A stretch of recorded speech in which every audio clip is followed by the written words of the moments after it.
Ölkə başçısı tərəfindən hərbi sahədə vəzifəyə təyin edilən dövlət orqanı rəhbərləri və onların müavinləri üçün yaş həddinin aradan qaldırılması təklif edilir. Bundan başqa kursantlarla bağlı da yenilik var. İntizam tənbihi qaydasında həbs cəzasının ləğvi də təkliflər sırasındadır.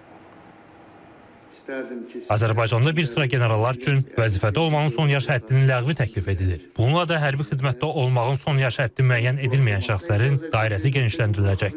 Layihəyə əsasən Azərbaycan Respublikasının prezidenti tərəfindən vəzifəyə təyin edilən müvafiq dövlət orqanlarının rəhbəri və müavini üçün son yaş həddinin müəyyən edilməməsi təklif olunur. Həqiqi hərbi xidmətdə və ya ehtiyatda olmağın son yaş həddini keçmiş həmin o müddəti keçmiş həmin şəxslər vəzifələrindən azad edildikdə yaşa görə həqiqi hərbi xidmətdən ehtiyata və istifaya buraxılırlar. Bundan başqa kursant rütbəsinin əskərə bərabər tutulması təklif olunur. Kursantların ehtiyatda olma müddətləri əskər və matroslar üçün müəyyən edilən ehtiyatda olmanın son yaş hədlərinə uyğun hesablanacaq. Gizirlərə, miçmanlara, zabitlərə və kursantlara intizam tənbihi qaydasında həbs cəzası da ləğv olunacaq. Həmçinin kursantlara həvəsləndirmə tədbirləri tətbiq ediləcək. Hərbi qulluqçu hazırlayan xüsusi təyinatlı təhsil müəssisələrinin kursantlarının nəzərdə tutulan həvəsləndirilməsi tətbiq edilir. Bu, əlavə edilmiş bir maddədir.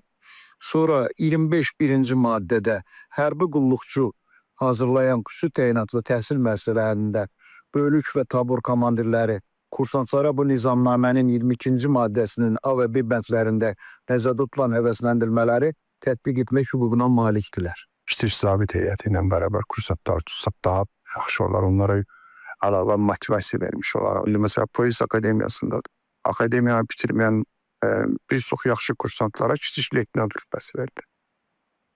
Yəni, bu kursant olurlar, kiçik leytenant rütbəsi verilir. Yəni, belə olduğu halda bu orduda niyə biz bunları, kursantları yaxşı mənada da irəliyə doğru fərqləndirməyək və onları kiçik zabit heyətinə bərabər tutmayaq. Kursantlar hərbi qulluqçu hazırlayan xüsusi təyinatlı təhsil müəssisəsinin yerləşdiyi yerdən bölük komandiri tərəfindən yalnız hərbi and içdikdən sonra buraxıla biləcəklər. Milli Məclisin Müdafiə, Təhlükəsizlik və Korrupsiya ilə Mübarizə Komitəsinin iclasında müzakirə olunan layihələr parlamentin plenar iclasına tövsiyə olunub. Rüstəm Mikayılzadə, Anar Ağazadə, İTV Xəbər.